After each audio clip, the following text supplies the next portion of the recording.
Hello, everyone. Thank you for coming. I appreciate your being here. My name is Ed Goetz, and I welcome you to this. And let me say just a couple things about what we're going to do here today. I'm going to spend a little bit of time talking about the book, really just a little bit of time. And I've asked Jon Gutzmann, the executive director of the St. Paul Public Housing Authority, to also speak today.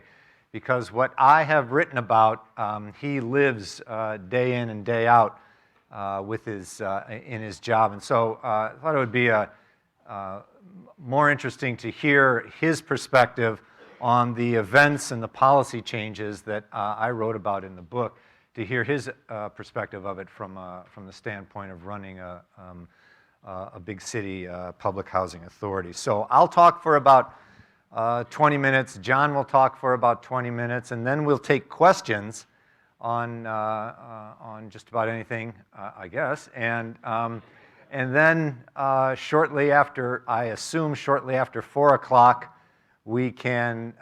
There'll be food in the atrium. Not exactly sure what kind of food, but I'm sure it's going to be good. And there are also copies of the book out there. I encourage you to buy it because I think we're going to take the proceeds and help bail out the athletic department. Maybe help them with the payoff to the basketball coach. We'll try to make a dent in that. All right, so let me begin by talking about the book and what I tried to do in the book. I tried to make two main arguments in the book. The first is that we're in the midst of what I regard as an historic period of change for domestic policy in the United States and affordable housing policy in the United States. Our public housing system, which for decades was the largest federal program of housing assistance to very low-income people, is being systematically dismantled, taken apart, and I think in a few years we won't see much of it anymore. I'm sure that comes as an alarming bit of news to Jon, but he knows the situation as well as anyone. Over the past 20 years or so, we've demolished over 250,000 units of public housing across the country. Sometimes when we demolish them, we replace a few of them in mixed income developments. So, but those mixed income developments usually have fewer public housing units, if any, and the rest are not replaced. The rest are replaced with at best other forms of subsidies through vouchers or certificates of the kind. So, a typical example of a public housing redevelopment would be perhaps the demolition of 500 units of public housing, and then the rebuilding of 500 new units on site, but 1/3 of those would be market rate, 1/3 of those might be affordable at a higher income, and then 1/3 of them might be remain public housing. So we're losing a lot of units of public housing over the period. In fact, so much so that a museum of public housing is actually being created in Chicago. So just as if you want to go see artifacts of ancient civilizations, you go to a museum, pretty soon, if you want to actually see public housing, you may have to go to the south side of Chicago, to the one remaining building that had been part of the Jane Addams homes, one of the original public housing sites in that city, built in the 1930s and being preserved now as the museum of public housing. A lot of housing programs have what might be called an afterlife. That is, after we have finished funding them and after those programs have finished subsidizing new units, those old units remain and the subsidies remain over time. And I'm fairly convinced that if public housing isn't in its death throes, it is in the very least in its afterlife. It is no longer really seen as a viable policy option for new housing assistance for very low-income people. And that, I think, is an important thing. In making this argument, this first argument of mine, that we're in this period of the demise of public housing, it's important to note that public housing, I think, belonged to a different political economy. It was born in the New Deal in the 1930s, when the idea of large government interventions was a legitimate political option. When we believed that government could actually solve problems, when we believed that large investments on the part of the public sector could actually make a difference. And so we pursued social welfare policy through large government programs. We pursued public works programs through government investments. And that's quintessentially what public housing was. It was a public works program, one of the largest of its kind and the largest of its era, and it was a social welfare program. And it reflected a way of doing business for government that is no longer widely accepted. So in some sense, public housing was the quintessential New Deal program. It wasn't at the front of Franklin Roosevelt's agenda. In fact, it took him several years to get around to public housing. But when you think about it, it is a classic New Deal approach. Government spent the money to purchase the land, to build the units, and to operate the units for low-income occupancy, and in the early years for occupancy by the submerged working class, members of the working class who had been made temporarily poor by the Great Depression of the 1930s. At the dedication of Techwood Homes in Atlanta, which was one of the very first public housing projects completed in the country, Franklin Roosevelt spoke, and he hardly mentioned the housing part of the public housing development. He said, "Here in front of us lies or sits a tribute to useful work under government supervision," end quote. It's a kind of a phrase you don't hear a lot. You don't hear a lot these days. It was hailed for its job generation, every bit as much, if not more, than it was hailed for its social welfare impacts for low-income people. The program expanded in the post-war years, and it was really funded by government surpluses, which were underwritten by an expanding industrialized economy. And so not only do we not have that political orientation towards government intervention, but we don't have the economy to underwrite that kind of investment these days as well. So those conditions, both political and economic, don't really hold today. Instead, we're in an era of neoliberalism in terms of our government approaches, and neoliberalism is hostile to large-scale government interventions.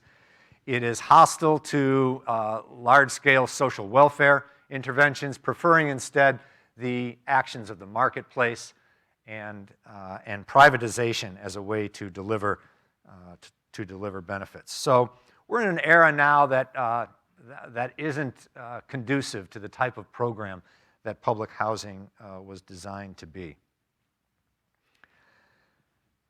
The dramatic change which occurred in the 1990s, which I'll describe in a second, dramatic policy changes like the one we're looking at are often preceded by processes of diminishment. That is, it takes a public discourse to undercut the support for government programs before and to legitimize the change that takes place. And public housing has been subject to that kind of discourse. In the book, I call it the discourse of disaster that is associated with public housing. Here you see some representative quotes, and these are quotes from public officials who are responsible for operating public housing. All right, these aren't the opponents of public housing talking about it. This is Bruce Katz when he was an assistant secretary of HUD. This is Al Gore when he was vice president. This is Henry Cisneros when he was secretary of HUD, the federal agency responsible for public housing. And then there's the guy from the Atlanta Housing Authority who has decided that it's an immoral program. These are the friends of public housing talking about it in the 1990s.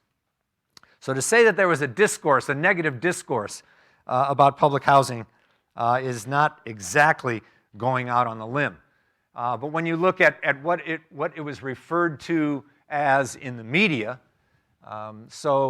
Deirdre Pfeiffer, then at UCLA, did a study of media representations of public housing and chose a representative set of adjectives. This quote down here is from Neil Pierce, the syndicated urban columnist who writes on a lot of different important urban issues. So there was an understanding of public housing that was, to say the least, not very positive. There was a discourse about public housing that it was where the other lived in American cities. It was a place of utter disaster and the type of social decay that really had few parallels in American society. But one of the things that I argue in the book is that that discourse was really at odds with reality. Now, as any discourse is, there was some basis in truth. The worst public housing in the United States was bad. Those were bad places to be. They were bad places to live. They were bad places to visit. But this discourse, though rooted in a little bit of reality, is exaggerated nonetheless and universally applied when it shouldn't be. Most public housing in the United States, even at the worst periods of the program's trajectory, most public housing in the United States was well run, was well operated, was functional. We think of public housing as the high rises of Chicago and Baltimore and the hellholes of Atlanta and New Orleans, but most public housing was in medium-sized cities, smaller cities, was in low-rise buildings, and most public housing in the United States worked. We ask public housing to do a tough job. We ask it to house the poorest in our society, and we didn't give it a lot of resources at any point in time. But even given those challenges, most public housing in most places at most times actually worked. And so this discourse of disaster, I think, was a distortion of reality. The efforts to dismantle public housing began tentatively enough. Up until and through the 1980s, Congress was fairly diligent in protecting public housing. The original public housing law had a provision that required a fair amount of documentation before you could tear down public housing. The local housing authority had to demonstrate that the housing that they wanted to tear down was obsolete, that it was contributing to the decline of the community, and generally speaking, it was kind of hard to tear down public housing. In 1989, Congress created a commission, though, to study what it called severely distressed public housing. So this presidential commission met, and it met for 3 years, and it did its study. And it found that about 86,000 units, after 3 years of study, it concluded that somewhere around 86,000 units of public housing were what could be called severely distressed, in the sense that they were simply dysfunctional and not working well. That sounds like a lot. That is a lot. 86,000 units, it's a lot, but that's just 6% of the public housing stock. The implication is that the other 94 were actually doing okay. 6% were severely distressed.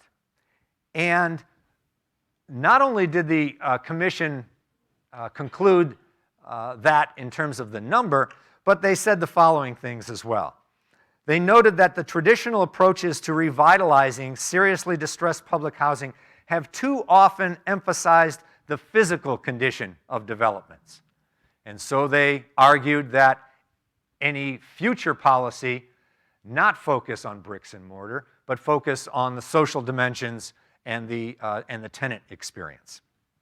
The commission also noted that any response to their report should, quote, be limited to the rehabilitation and the replacement of that portion of the public housing stock that they have identified as severely distressed. The rehabilitation and the replacement.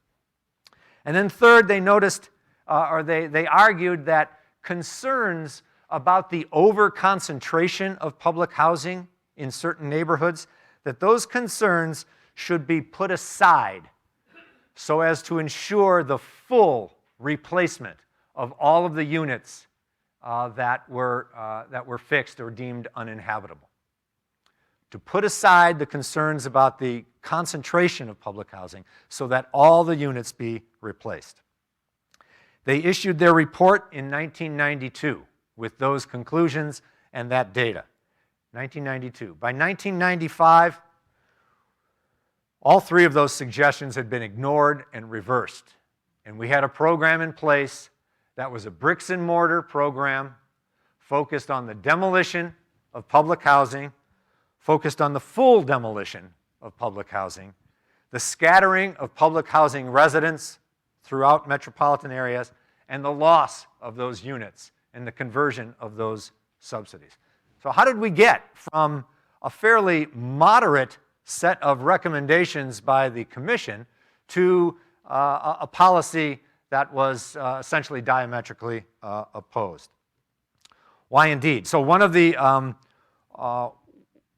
ways that I tried to answer that question in the book is to look at what cities were the most active in terms of tearing down public housing, demolishing, because the effort was not uniform across cities. Chicago is tearing down 20,000 or more public housing units. It's, by the way, more public housing units than any other city in the country had, with the exception of New York City. They're going to tear down 20,000. Atlanta tore down all of their family public housing. New Orleans tore down most of it. Baltimore tore down all of their high-rise. But other cities didn't. New York has hardly touched their public housing. St. Paul has hardly touched their public housing. At least hardly touched it in this manner. And so the question is, why are some cities, what drove some cities to be so aggressive and others not? And I asked HUD for all of the data that I could get on this. They said no. They said, make me. And so there is a way to make them, a Freedom of Information Act. So I filed the Freedom of Information Act request, and then they gave me the data a week later. So it's not as if they didn't have it or it was hard to get. They just wanted, well, they also charged me. I guess if they were able to actually ask for $900 for the cost of collecting the data. But that was a bargain at half the price, or twice the price, or whatever that phrase is. And so I looked. I examined the data on where these units were coming down and what was going on in the cities that tore it down. And three things stand out. First of all, public housing came down where crime was highest. Not crime in public housing, but citywide. Citywide violent crime. Those cities that had higher crime rates tore down more public housing than those without crime rates. So there was some connection being made by local policymakers in some respect anyway between public housing and problems of crime. Second, I found that during the 1990s, those cities that were experiencing the greatest pressures for gentrification tore down the most public housing. Where the rents were higher in the private market compared to what public housing was charging, where that differential was greatest, the most units came down during the 1990s. The 1990s were a period of significant urban reinvestment in a lot of cities in the United States. And the demolition of public housing cleared the way, so to speak, for a lot of that reinvestment. And then the story changes, though, a little bit after 2000. And the third thing that I found in my analysis was that after 2000, and from 2000 to 2008 when my data ran out, those cities where the public housing population was disproportionately African American compared to the citywide population, where that difference was greater, more public housing was torn down. Gentrification no longer applied, was no longer important after 2000. What was important was the racial identification of public housing in those cities. So the argument that I make there is that after 2000, after demolition had become commonplace and fairly easy to do, then it was employed as a kind of a racial strategy. So you see examples of gentrification occurring. This is just outside of downtown Cincinnati, but you can go to Chicago, Charlotte, North Carolina, Denver, Pittsburgh, Philadelphia, Atlanta, to where public housing used to be.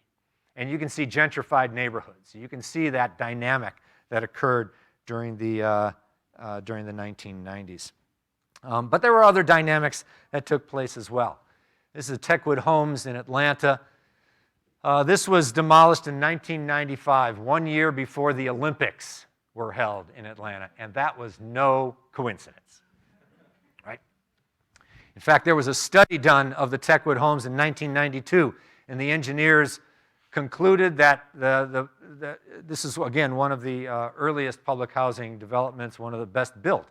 And the engineers concluded that it had fulfilled its 60-year mission and could stand for another 60 years. In fact, it stood for another 3 years before it was torn down. This is Lafitte in New Orleans. I don't know, that kind of looks like a nice building to me. Again, built as one of the first wave of public housing developments. It was, of course, abandoned after Katrina, but most analyses of the public housing in New Orleans concluded that Katrina did not fundamentally damage the public housing developments there. There were no foundational problems with those units after the storm, but the residents were never let back in those units.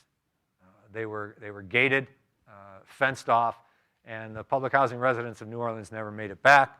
And, and what you don't see down there is that it was demolished in 2008. Lathrop Homes in Chicago, also built in the late 30s, and is currently slated for demolition, although residents in Chicago are trying to fight that. So we had this program that was diametrically opposite to what was recommended. We had this program that went well beyond the 86,000 units that were estimated by the commission. Now, it was an estimate. 86,000 was an estimate. So let's cut them some slack. Let's say they were mistaken by 100%. We've still demolished over 100,000 units more than that. So what we're tearing down has little relationship to the stock of severely distressed public housing units. I'll come back to that. The second main argument I make, besides the basic argument that we're losing public housing forever, the second main argument I make in the book is that the dismantling of public housing is being done in a manner that has had a disproportionate impact on African Americans. Now, there's a way of saying that anything you do to public housing will have a disproportionate impact on African Americans because African Americans disproportionately live in public housing, and that's true enough. But I correct for that, and I correct for it in the following way. Let's take this example. Bernal dwellings in San Francisco, there were 208 units which were demolished in 1997. The year before it was demolished, the HUD data shows that it was 93% occupied. And of those who were occupying, living in Bernal Heights, 69% of them were African Americans.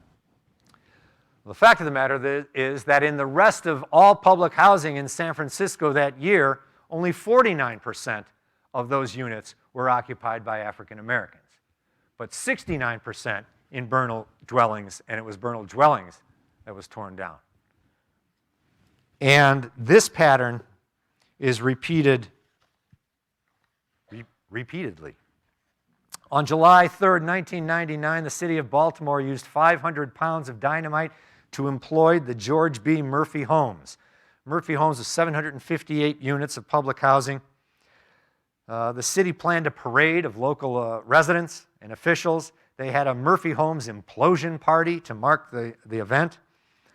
And though 92% of Baltimore's public housing that year was occupied by African Americans, Murphy Homes was even more segregated. 99% of the residents of Murphy Homes were African American. In Denver, Colorado, the same year, the Curtis Park and the Arapahoe Courts public housing projects were demolished. Prior to their demolition, 61% of the Curtis Park residents were African American, as were 65% of the Arapahoe Courts residents. Now, that's not particularly high by public housing standards, but it was high for Denver, where citywide only 25% of public housing was occupied by African Americans. Also in 1909, in Knoxville, Lonsdale Homes torn down, 320 units. Although the city's public housing stock was only 47% black, Lonsdale Homes was 90% black. Elizabeth Park Homes in Akron, 90% black, when the city's overall public housing profile, 52% black. And the list goes on and on and on and on. McConaughey Terrace in New Haven, St. Clair Village, the Bryant high-rises in Minneapolis, Parkside Homes in Dunbar Manor, Dayton, Ohio, etc., on and on.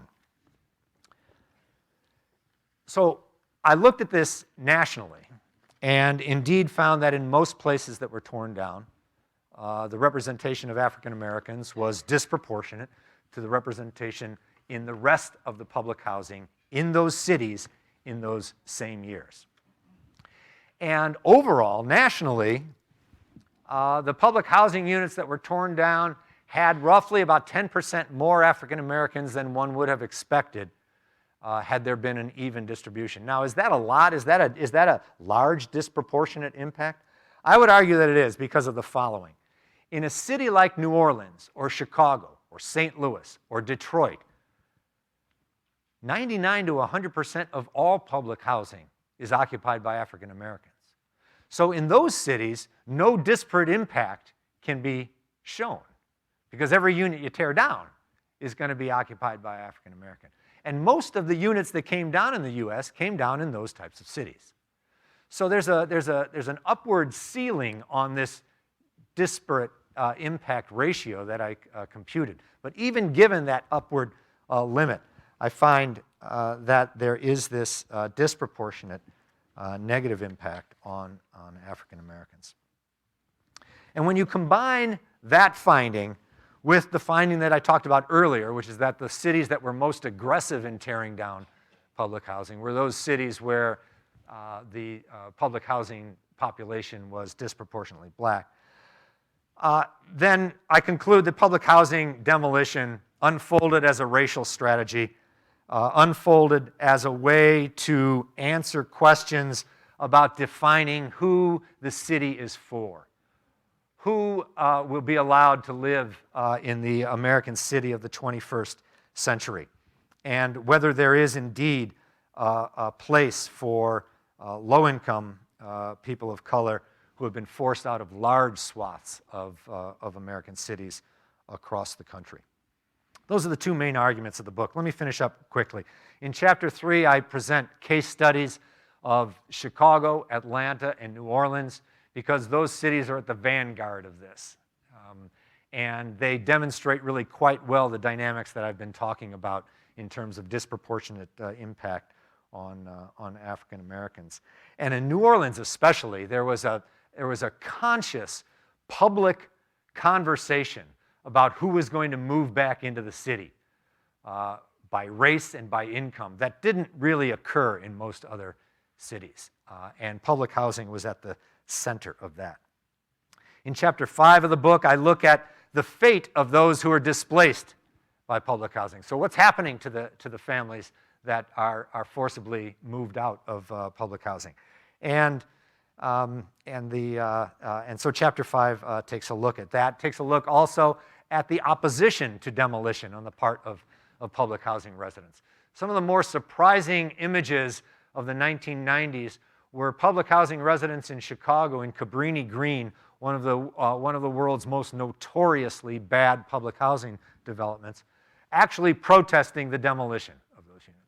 For most people, it was surprising that they wished to defend their homes, wondering what they could have seen in them. But in fact, public housing residents engaged in that kind of opposition all across the country. In Chapter 6, I look at what happened to the neighborhoods where these public housing units were demolished and where redevelopment took place, documenting patterns of neighborhood change, et cetera. And in the end, we have this perception of public housing as fatally flawed and ugly, not worth saving, places of social disarray and dysfunction. And I think that there is room to argue with that perception. I've traveled the country, and as my family will attest to, I drag them to public housing sites in every city we go to so that we can take photos.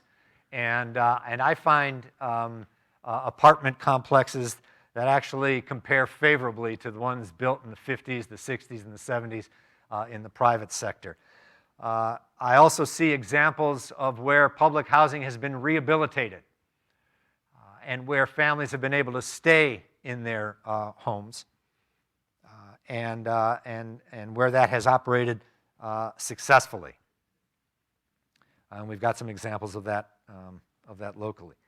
Well-built, attractive public housing that has lasted for decades, that can last for more, reminding us that the commission that did the study called for rehab and replacement and preservation, and that for thousands of low-income people around the country, public housing functions quite well and functions a great deal better than the alternatives that they're able to find in the private sector.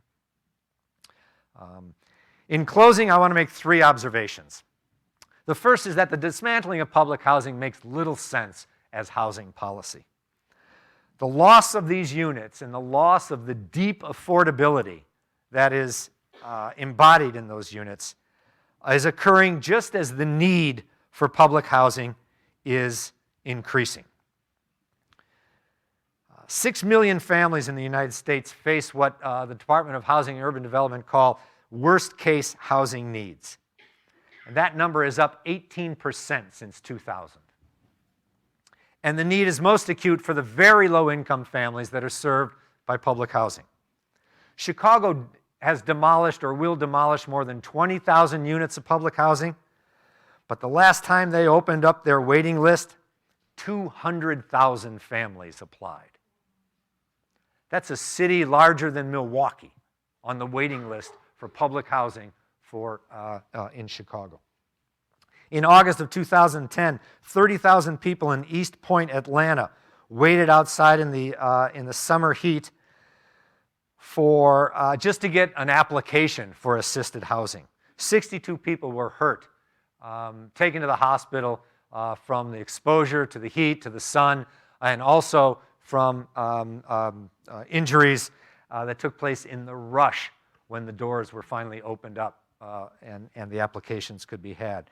In Dallas, 5,000 people rushed in what officials called a stampede to apply for housing assistance, just months after the city had accepted 21,000 additional names on a waiting list.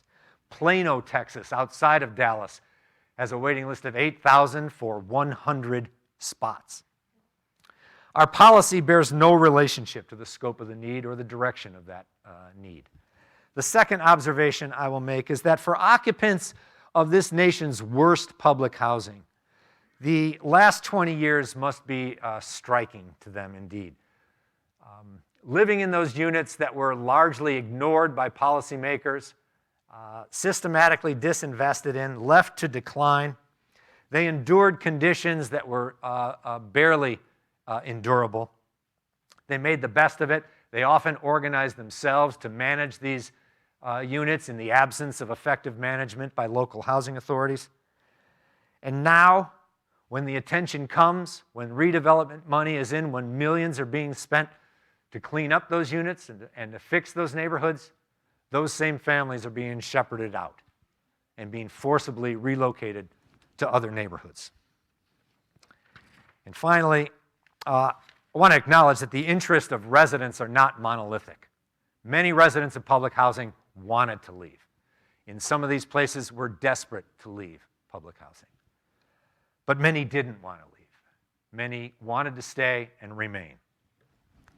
And as long as, let me see what as long as local housing authorities and HUD officials and policy analysts could point to residents who wanted to leave and who welcomed demolition and relocation, then the opposition of other residents could be put aside.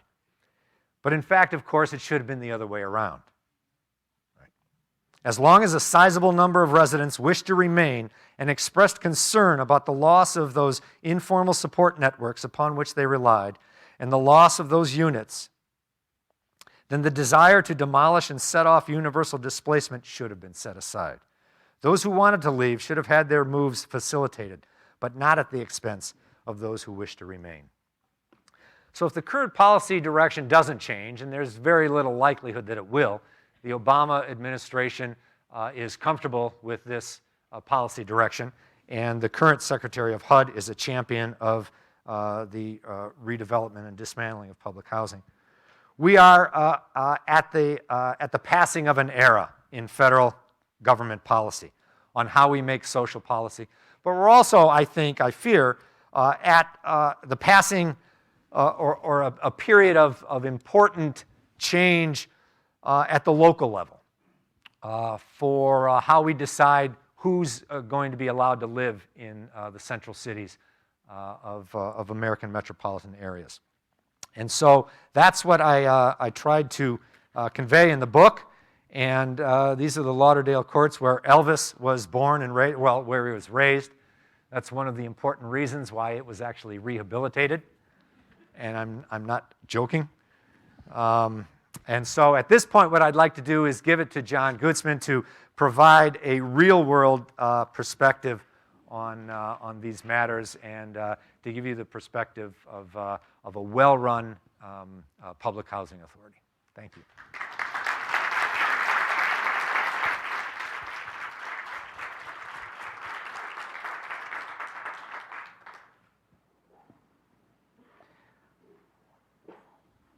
Of course, now the hard part, getting to my PowerPoint. I think we can do this.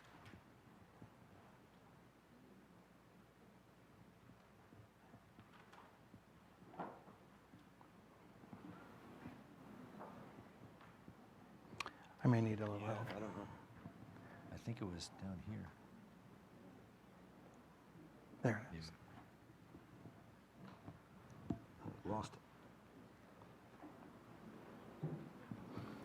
And then over to. How does it do that?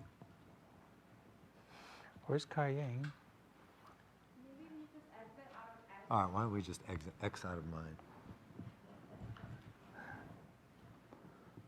There we go. Thank you.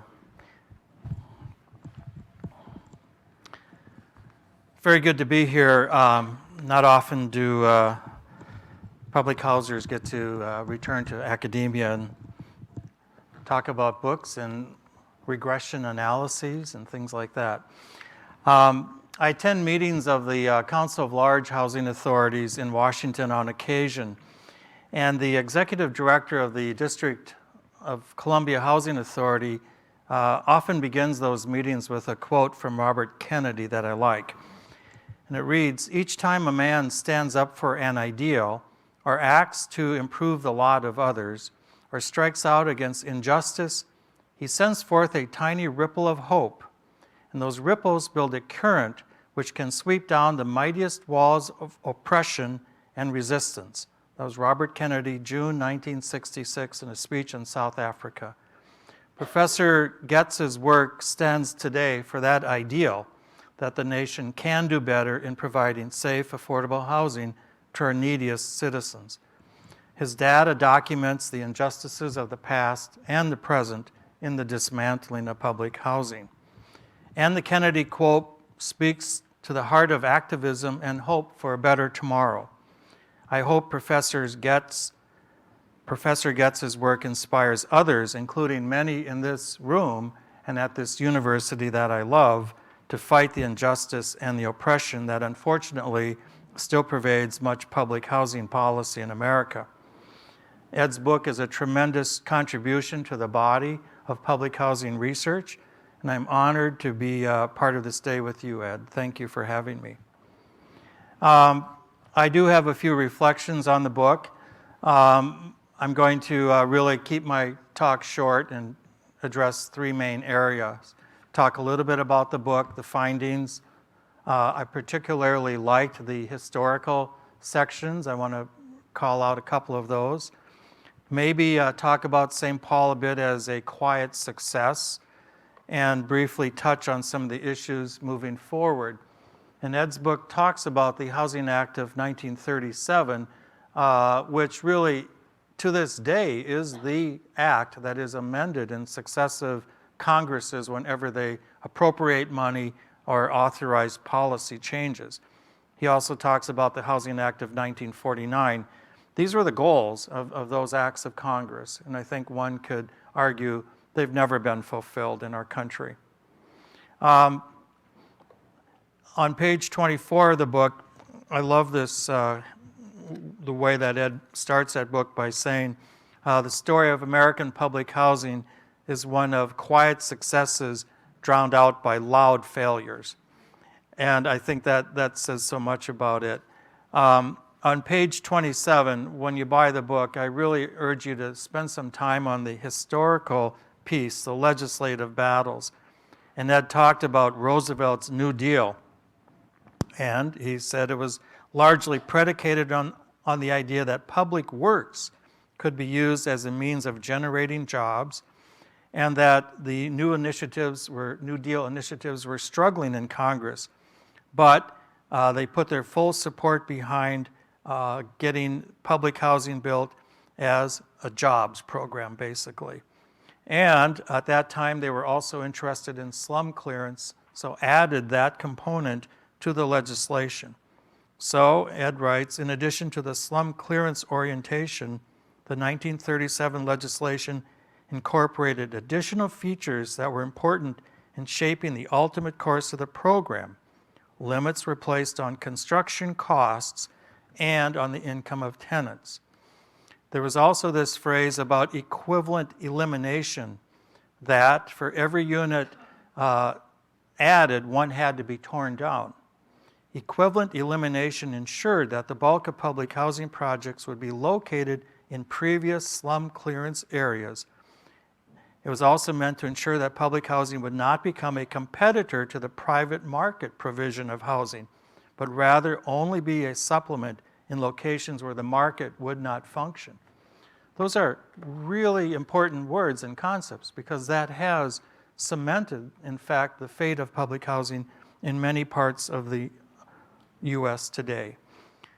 I like what he wrote about regarding the Housing Act of 1949.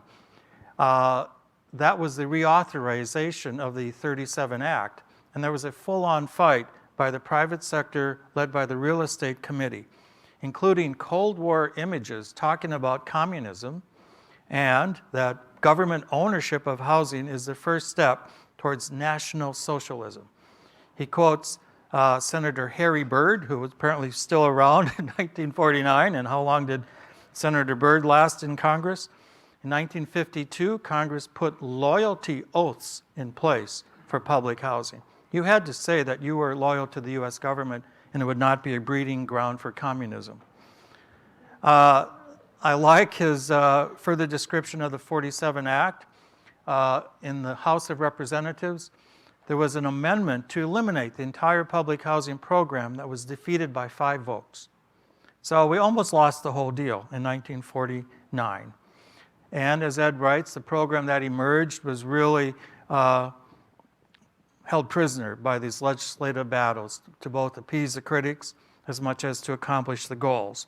So some of the issues were decentralized authority, local control in siting, meaning city councils could say yes in this neighborhood, no in that neighborhood. The cost containment strategies really had an impact on the quality of the materials that were built and the restrictions on tenant selections. So again, I think I'm in a room full of students in a general way, and I urge you to read those chapters on the legislative history. I learned a lot from those. Ed talks more about the dismantling of public housing. I learned again, I'm refreshing my memory, that we had one-for-one replacement of public housing. There was a time when the government said it's pretty precious and we ought not to be tearing it down. From 69 till 83. 69 was the Nixon administration. We had one-for-one replacement, and the Reagan administration ended it.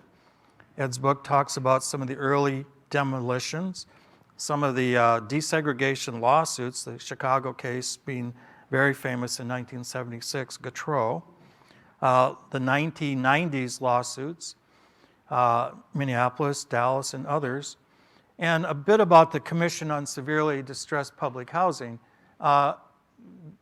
His description is so true. If you heard what he said, part of that recommendation was to rehabilitate public housing. And Hope 6 and other programs successfully reversed that. Dismantle, replace, and put in mixed income. Another particular part of the book I liked was when Ed talks about the fate of the displaced in chapter 5 and making sense of that record that for the most part, all of this activity has a little positive effect on the residents. And in page 152, he talks about the extent to which the social planners really underestimated the value of place and social network for homes of the residents. I was going to read that, but I don't think I will. That was a note to myself. You all read it. But it really speaks to me that residents who were interviewed talked about the value of social networks and why they chose to remain and live in places like this. My own experience at St. Paul is similar. We talk to residents all the time. Many residents don't want to move out of the projects because of these valuable social networks they have for daycare or transportation or jobs. A little bit about the Public Housing Agency. And by the way, I think Ed attributes a quote to me in this book that I really appreciate, and that we are a place that thinks we can still make public housing work.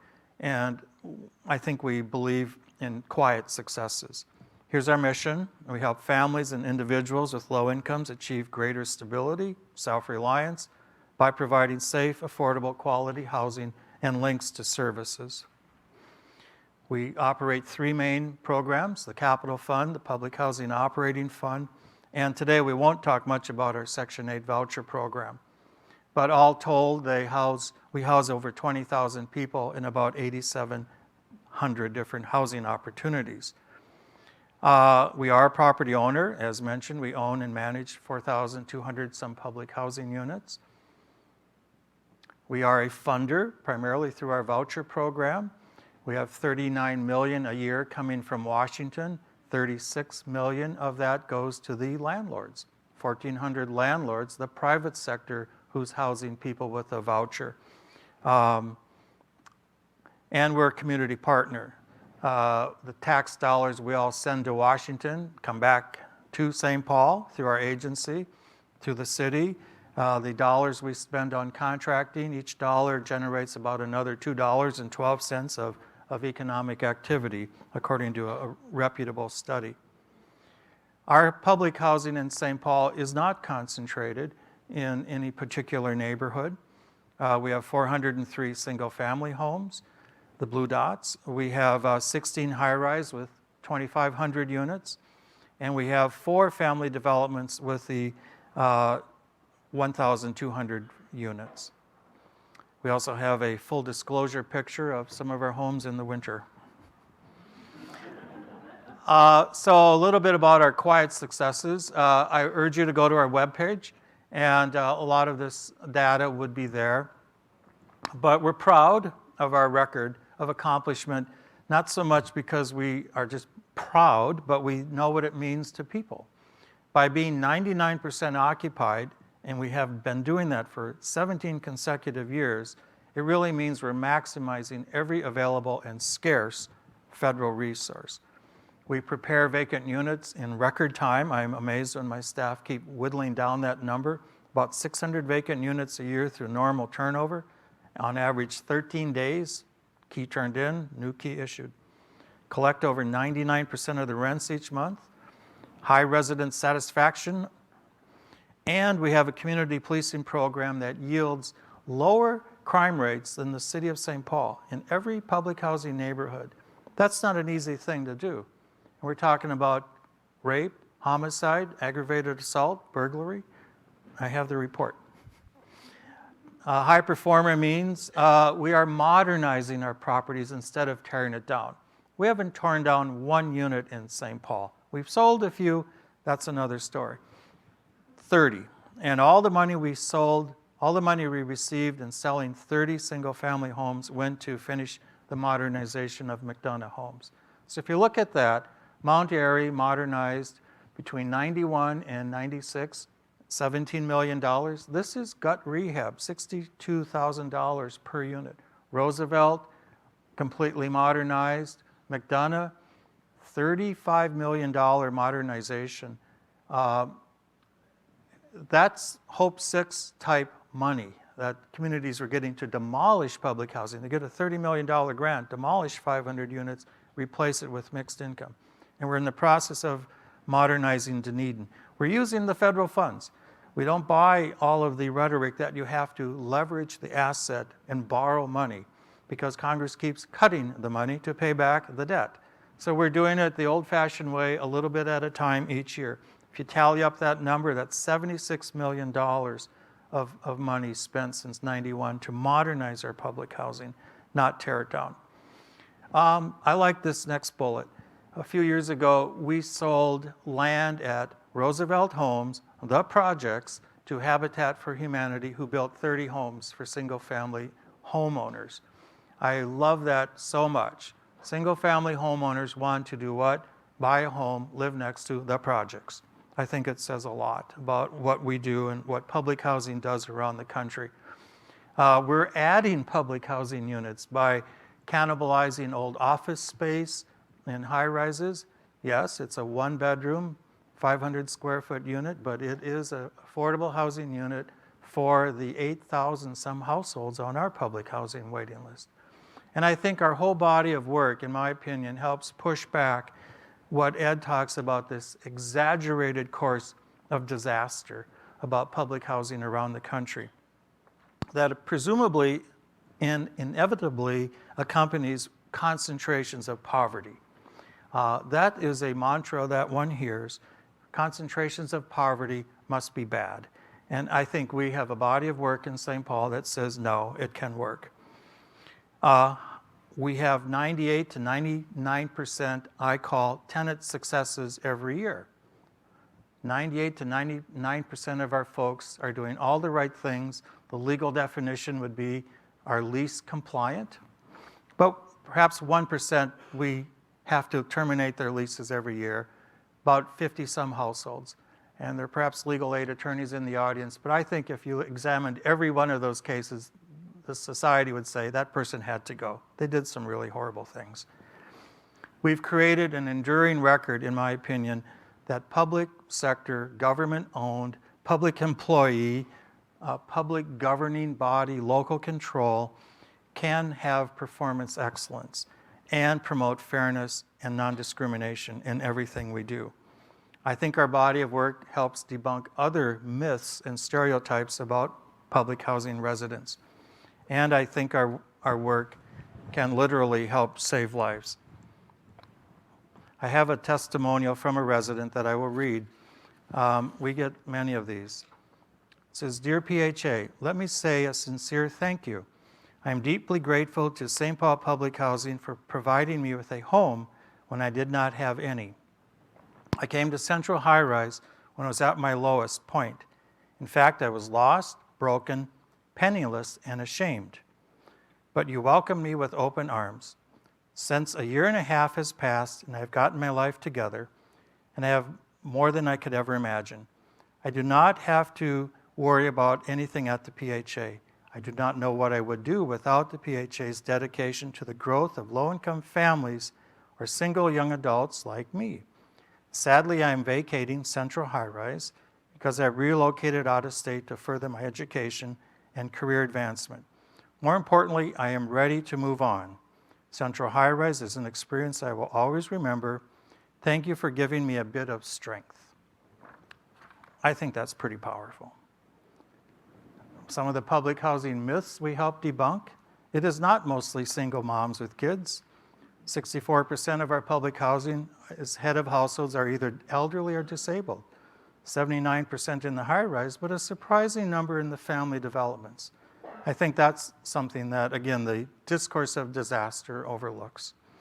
People stay forever. We have over 20 years of data that support that on average people stay in public housing 6 years, whether it's a high rise or family. That number tracks with the national data that I'm aware of. Everyone is not on welfare. 32% of our households receive MFIP. Public housing residents do pay rent, and we collect 99% of the rent. Rent is based on income. It's sort of a contorted view. It's the only such program in the country where rent is based on income.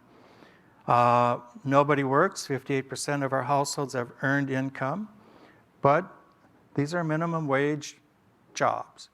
And folks on average earn $21,000 a year, or 22% of area median income. And our properties are safe. We have a 22-year relationship with the St. Paul Police Department, and we have, as I mentioned, the crime stats to back that up. Future, it's tough. The sequestration happened and is painful. Tomorrow is my board meeting, and I present our budget, and it's very painful. We are getting 70 cents on the dollar now to operate our Section 8 program, and 81 cents on the dollar in the federal government. And as Ed mentions, this is, yes, it's bowing to political realities in the House, but our friends in the Senate helped us by adding 1% to those dollars. So we are not finding the will of Congress that we need to sustain this program. One of our internal whines is that the regulatory burden is real and it is disproportionate for the public housing program compared to all the other affordable housing programs in the country. A colleague of mine, the executive director at San Diego Housing Authority, has this quote that I use all the time. He says, "The worst world for public housing authorities is conservative dollars and liberal rules." And it's so true. And every act of Congress, as you know, is a compromise between conservatives and liberals. And in this case, it's worst of worlds. We have conservative money and we have a rule book that's 10 feet tall.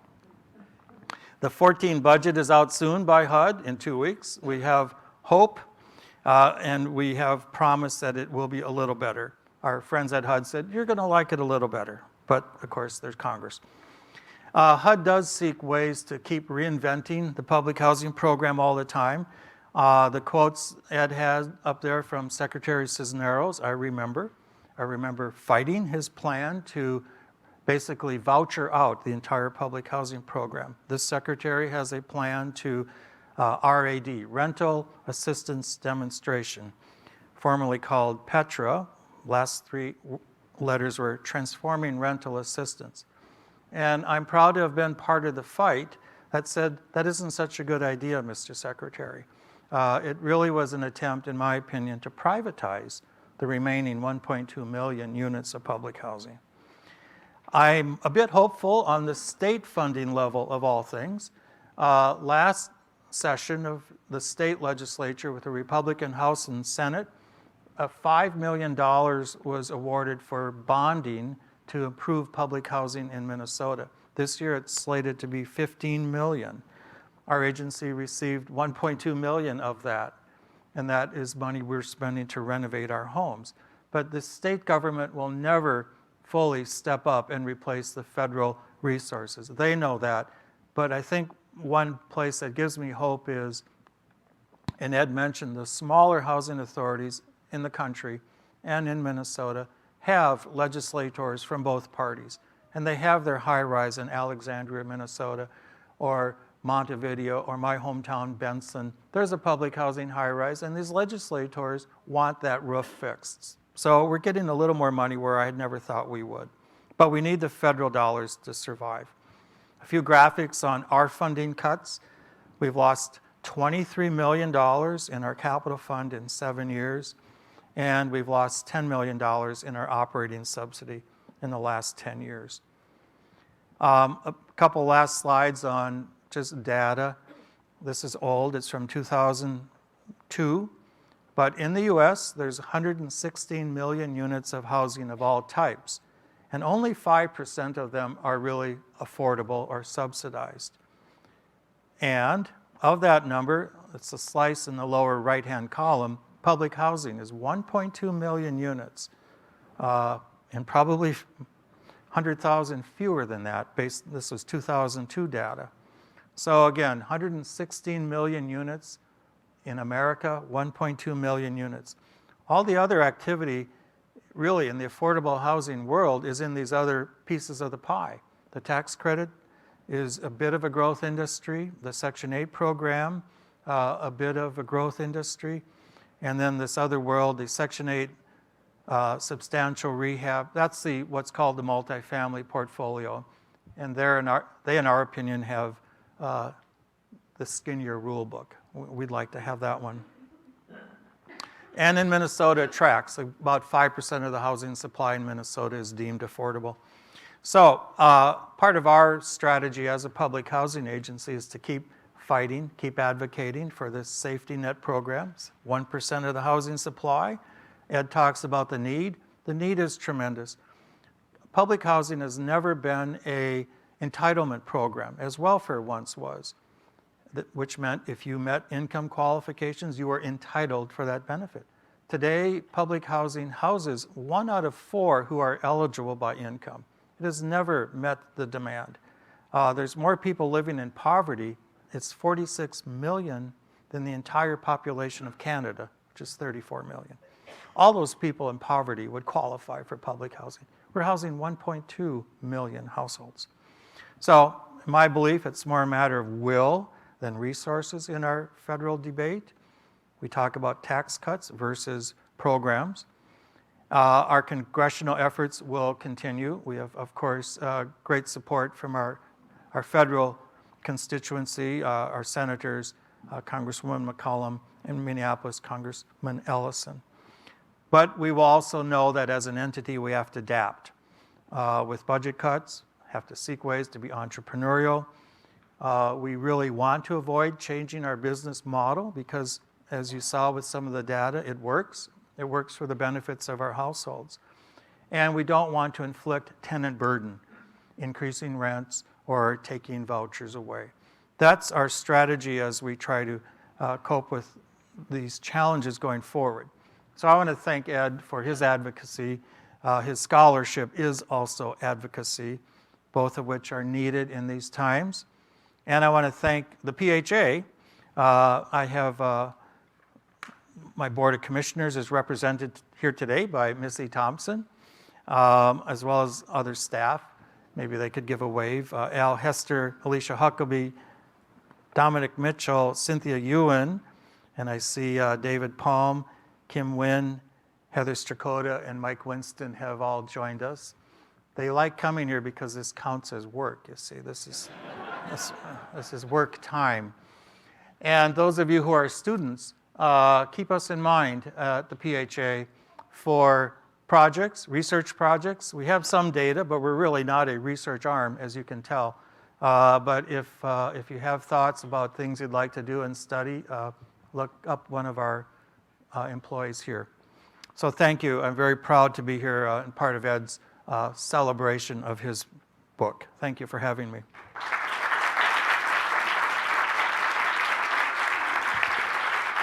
Okay. We'll take a few questions now if you have any. Understanding that there is food waiting for you. Don't want to discourage you. I thought I did. Anybody have any questions? It's okay not to have a question. There's one.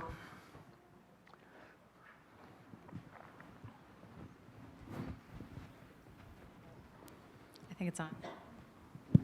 Okay, now it is. Just took a second.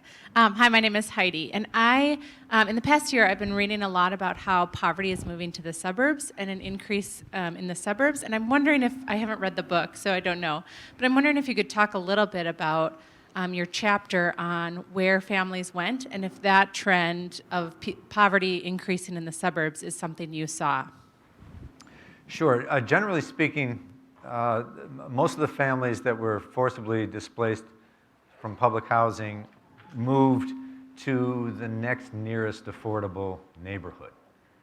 There are some exceptions to that, but generally speaking, they would relocate not very far away. I think the mean distance for most places is a mile and a half from where they had been displaced. And that's kind of a typical pattern for all forms of forced displacement, is people tend to try to stay as close as possible to where they're going, given constraints of affordability and availability.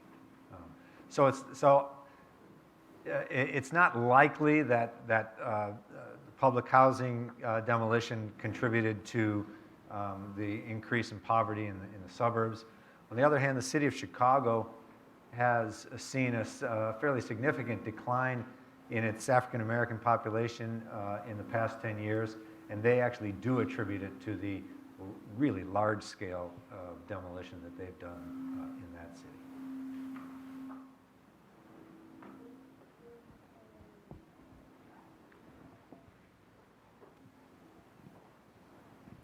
Could you talk about the difference between a city where the housing authority is part of the infrastructure of the city itself versus a city where you might have the housing authority overseeing public housing as an offshoot, kind of an independent entity? Did you see any differences in how public housing was demolished with those two different kinds of models? Well, in most cases, local housing authorities are quasi-independent agencies, although the ties to local administrators are strong. And so the only really in-depth analyses I did were on the three case study cities. And in all of those cities, the housing authority is an independent agency, but independent more legally than politically. The executive directors are appointed by the mayors, and they reflect the policy preferences of the mayors as well. And so in all three of those cities, the large-scale demolition was clearly an initiative that either came from the mayor's office or certainly the mayor signed off on that. So there was almost no distinction between the authority and the mayor in those cases. And the city councils will also have veto power or approval power on some of these actions as well. But in most cases, they are behind it as well. Professor, in a follow-up to that, before I came to St. Paul, I worked at the Omaha Housing Authority in Omaha, Nebraska. And the executive director was African American. In fact, most of the employees there were African American. At that time, there was a huge push. This was now in the mid-'90s, to demolish the public housing and to move the tenants more out to West Omaha and those areas, because the view of the executive director was that it would be helpful for low-income people to, assimilate with people who lived in the suburbs and see them go to work and go to school and that type of thing. Did you do any research in that in your book, and do you have any comment about that and about that theory? Yeah, well, I will say that the justification for the demolition and displacement of public housing is just that it will be for the benefit of the residents. And the idea being that the conditions in public housing are so bad that any move out is likely to be a positive move. But the model is that people will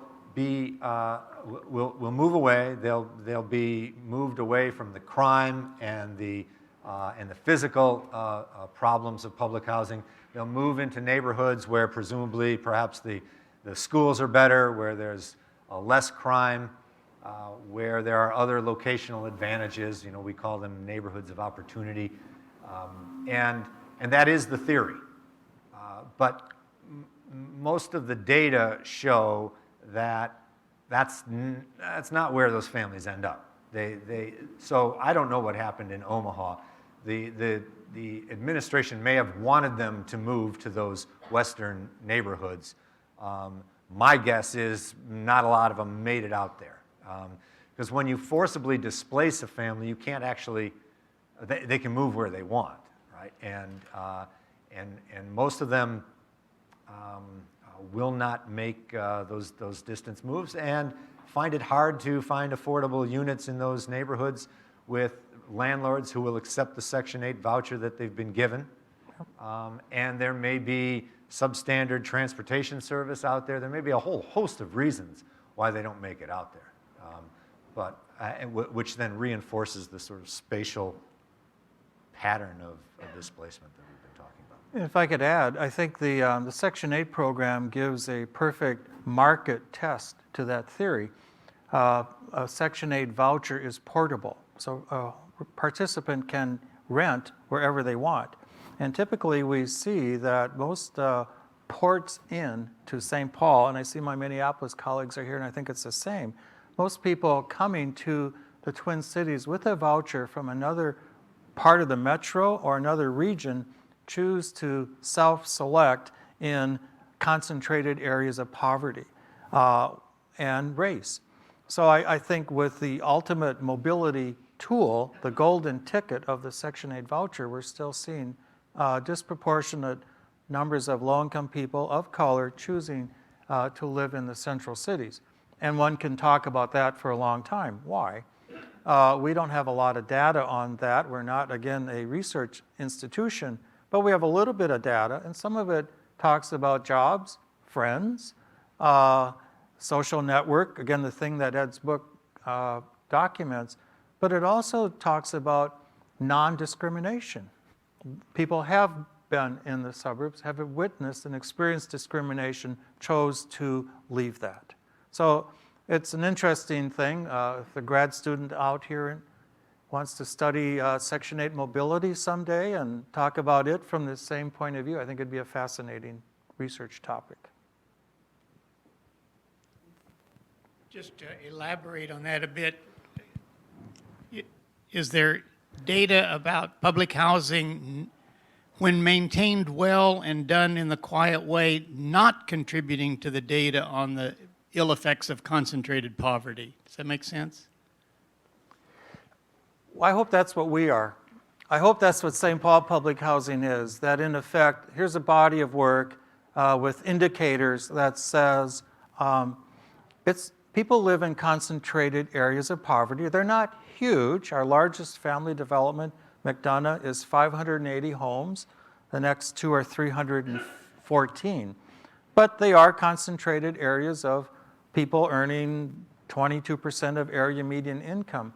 And I think the places work well because of good management, because of care for successes of our residents, and many things. So if that's getting to your point, I think there are places where concentrations can work, do work, that disprove this discourse of disaster.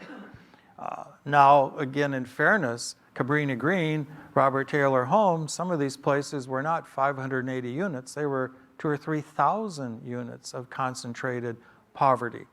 And I don't doubt that there were horror stories, and we've read about horror stories. But I think Ed's point is the rhetoric far exceeded the reality. Yeah, and I haven't seen any studies of the type that you described. You know, social scientists, we like to study problems, not successes. The plane that landed safely theory, right? It never gets studied. So, Ed, to what extent do you think it's possible that the whole public housing movement was really kind of an accident of history? If it hadn't been for the Depression and the strong interest in slum clearance and the interest in big public works projects for employment purposes, we never would have gotten into the public housing business in the first place, and that we would have perhaps evolved some sort of voucher or Section 8, in other words, a payment to low-income people to search out housing, and we never would have had this whole PHA thing from the outset.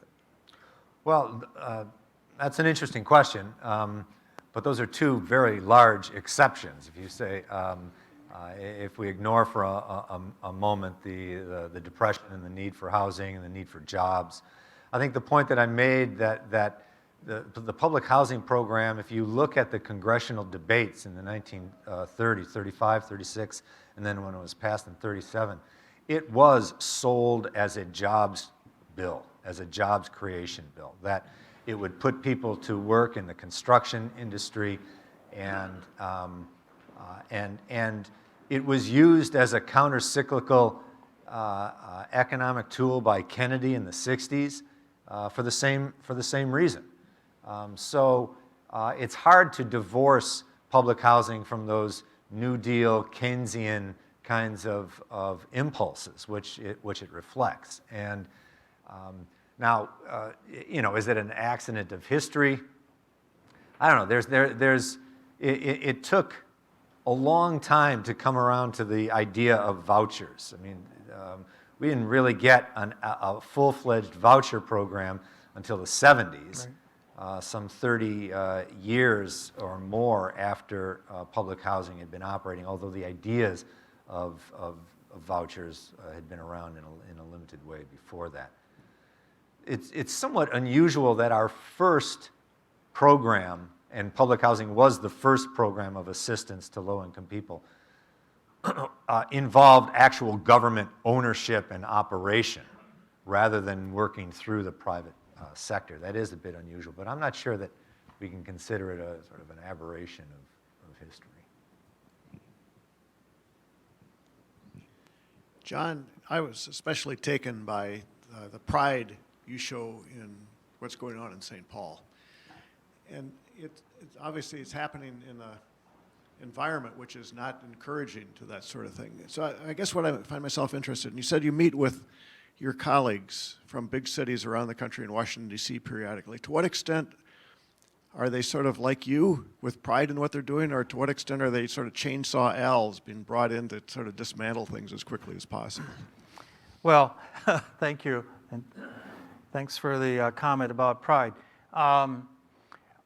I generally say there's 3,200 housing authorities in the country operating these 1.2 million units, and there's 3,200 different answers and approaches, governing structures, political involvement or lack thereof, good and bad, executive directors. I mean, it's just a whole mixture out there. I think for the most part, again, to some of Ed's points, the program's well run in the country. My colleagues are here from Dakota County and Minneapolis. These are well run housing authorities, and there's equal amounts of pride, and they ought to have it. And yet, yes, I see my friends in Chicago and Philadelphia and Baltimore at these meetings, and a lot of executive directors are developers who want to do that next deal. And some of my dear colleagues make a good case for that deal. San Diego, which is quoted in Ed's book, sold all their public housing, and their director is a good friend of mine, but he'll call that a 2-for-1. They converted public housing to vouchers. So all of those units were replaced with a private sector model, and he kept the hard units and is renting them slightly below market. In San Diego, he can do that all day long and get $1,100 for his below market, formerly public housing units, and he's doing good by that community. So I see a mixture all around the country of different approaches, different responses, and what we generally say in the advocacy community is to HUD and Congress, local control. We'll decide. Let us figure it out what works best in St. Paul and Denver and San Diego. Let us decide. Give us the tools. Give us the freedom. Of course, you need to do some oversight. But those of you who are in the business, you know the CDBG world, Community Development Block Grants. Basically, City of St. Paul, here's $3 million. Here's some rules. Tell us how you did at the end of the year. Really, that's about it. Public housing would love that regulatory environment. So I just think that this, for some reason, is the program that Congress continues to love to death, to social engineer around. You saw 1952, thanks to your book, loyalty oaths.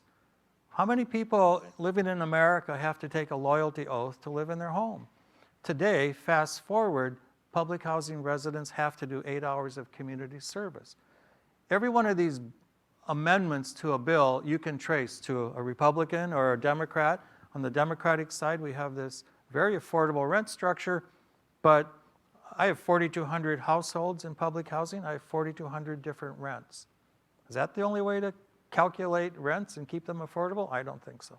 Long answer. It's a mixture around the country. One other quick point. New York Housing Authority, which Ed talks about, is something you all should just study on your own if you're into this business. They have 160,000 units of public housing. I think Chicago had 42, like next largest. 160,000 units, about 300,000 people. They had a police department for public housing alone that was over 10,000 people. And they aren't tearing it down. So big city, concentrated areas with a lot of political pressure can also work. To your point, in a 2009 ribbon-cutting ceremony in Memphis, Tennessee, the city's director of public housing there said, "We're almost there. We have only a few more sites to go before we can eliminate the words public housing from our vocabulary." Wouldn't that be great? This is, I think, Fox in charge of the hen house. Thank you.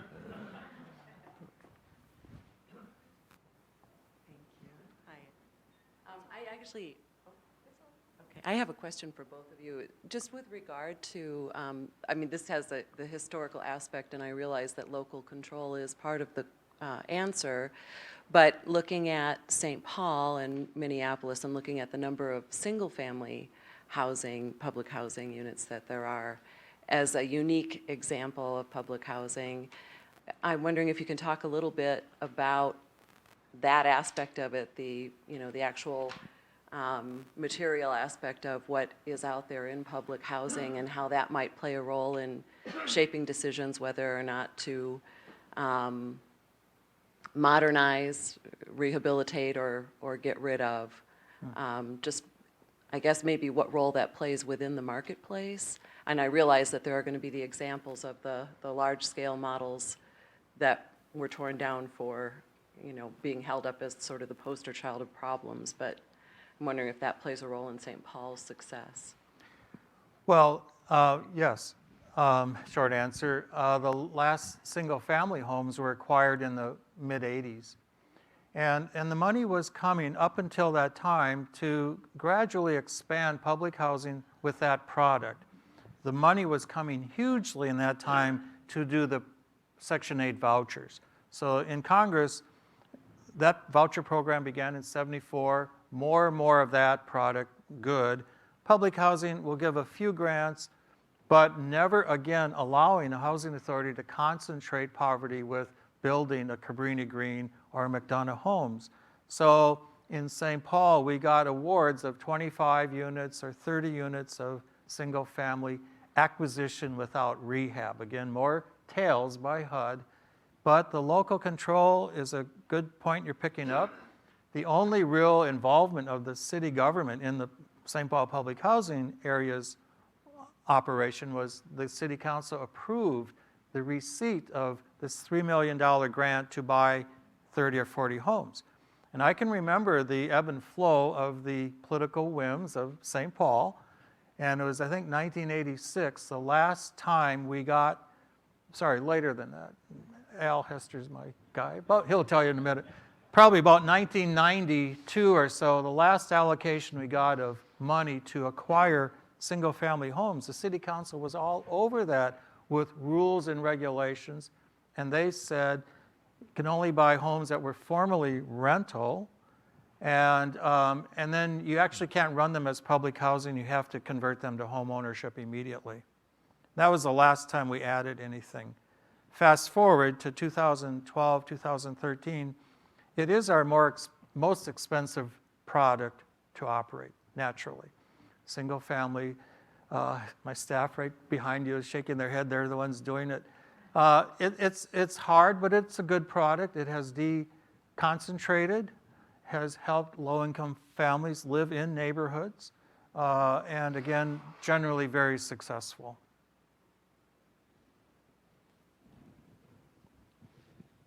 I guess I have a question for Ed.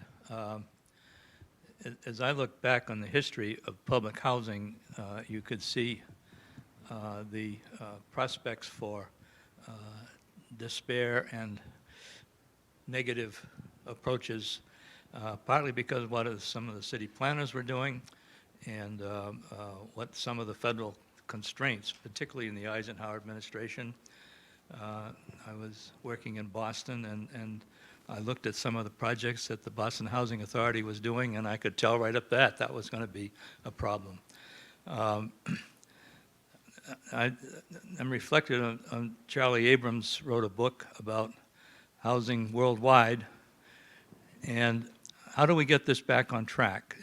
What kind of future do we have, not only housing in the United States for impoverished people, but the sort of the world situation? What kind of future do we see? Are we going to continue to demolish this and continue to have governments in other countries tear down their slum settlements and their squatter settlements and so on? Where are we going? Okay, Dick, thanks for the easy question. So I will say, by way of trying to get at that, one of the things I did when I was writing the book is I write about this in the preface, I created a Google alert for myself. Anytime in a searchable document the words public housing and demolition both appeared, I got notified through my email. It's a lot of emails I got. But what that meant is that I could sort of keep up in real time with what was happening. And I can't tell you the number of times, and I'm at my screen and I'm reading, and I'm about 3/4 of the way through this article, and I realize that I'm reading about Australia or about New Zealand, or I'm reading about the Netherlands. Well, I would have known by the names, but so that's a bad example. But so it's happening. So the demolition of this kind of, it's called social housing in those countries, is happening elsewhere. They're smitten with the same bug of deconcentrating poverty, of moving away from government, from large-scale government social welfare approaches, just as we are. I don't know that the scale, how that compares to what we're doing here, but it's happening elsewhere. And so I'm afraid my answer is that this challenge is being faced by people in other places as well. The same things are happening. 10 years from now, will we see the end of any government? Well, I think John has even a better perspective on that than I do. We're doing it. We're still doing it. We don't have the Hope 6 program in the U.S. anymore. That came to an end. But we have a program called Choice Neighborhoods, and it does essentially the same thing. We have the RAD program that John talked about, which is another way of converting public housing to different to different forms, and PHAs are still tearing it down without replacing it with anything. And so, unfortunately, I don't see a change in the pattern in the near I'll push back on that just a little bit, swim upstream just a little. I think there's a residual value within Congress of the program. And again, I operate in a nonpartisan manner. So when I say Republican this or Democratic that, forgive me, but that's how bills become law. And the Republican House, under the Ryan budget in 2013, was a better budget for public housing than almost anyone would have expected. And that number met the sequestration target. If those of you remember, the House budget in 2013 met the sequestration target. Congress didn't fix sequestration, so it happened with a blunt force, and now public housing's worse but that gave me a little hope. And I look back at the last of the Bush years and the Reagan years. The 8th year of the Bush year was the hardest budget I ever had to do. That's when we sold 30 scattered sites, our crown jewels, because we wanted to finish McDonough. So think about that. We were selling the deconcentrated product to reconcentrate, to fix up the concentrated product. But we needed to do it. And I think there's a residual value in Congress because it is place-based. There are 3,200 housing authorities. There are 120 in Minnesota. These sponsors of the state-funded dollars for capital improvements last session were Republicans in rural areas. So I don't think it's going to disappear. I don't think it's going to be 1.2 million units in the future or 1 million, might be 500,000. But I think the Dakota counties, the Minneapolis, I think there's residual value that won't disappear, but it will be difficult. One last quickie, Toronto is a place to study. Those of you who want to Google, look at the Toronto newspaper. My friend left the Detroit Housing Authority to become the ED of Toronto. They thought they needed an American from a tough city to fix Toronto's plaguing problems of public housing, and they are also faced with huge backlog of capital improvements and a political climate that wants to privatize the Toronto Housing Authority. So I think those broad threads are out there. I think we have a chance for one more opportunity for one more. Delayed response on the development. Congress pretty much stopped putting new money into public housing development after 1994, and our last development was finished in 1996, so that about fits. After that, it was all the tear down a bunch and build some as replacement. Just wanted to say a word about the parallel program Section 8, which has been spoken of somewhat admiringly, but it has its flaws too, and Ed, I imagine you have another book in the works on that one. The concerns about where people live with Section 8. HUD's trying to engineer that too. There's a bit of a push to jigger the amount of subsidy so it's higher in a higher income area and lower in a lower income area on a much finer, more granular level than presently, and that's giving public housing administrators fits too, because it would be so complicated, and the Section 8 program has already grown into an extremely complicated one. Remember, there's a lot of neighborhood pushback there too. Something we deal with day to day. The program works, all 4,500 vouchers that St. Paul has, and I'm not sure how many Minneapolis has right now or Metro Council, but we have over 10,000 in the metro area, and they work. But there are lots of problems with that program too on any given day. There are neighbors who don't like it, property owners who are trying to rip it off. So public housing, well run, can demonstrate even a better living environment than Section 8, which has the theory of choice where you live. And we did have an example in St. Paul about 15 years ago. We got about 200 vouchers specially to help people move out of public housing, and a lot of them chose to stay. They took the voucher, shopped for a while, and came back and said, give it to somebody else. I know we're at the last point. Before you all leave, I have to say I'm going to present a gift to Ed. I came across this from a colleague of mine, the Reno executive director, and it's very fitting. It's an original Life magazine dated January 12th, 1959, with Humphrey on the cover, and I'd like to present it to Ed and the Humphrey Institute or the Cura. I think it belongs here rather than in my closet. So. Thank you, John. Thank you. Thank you. 8 hours with peace. Yes. Yes.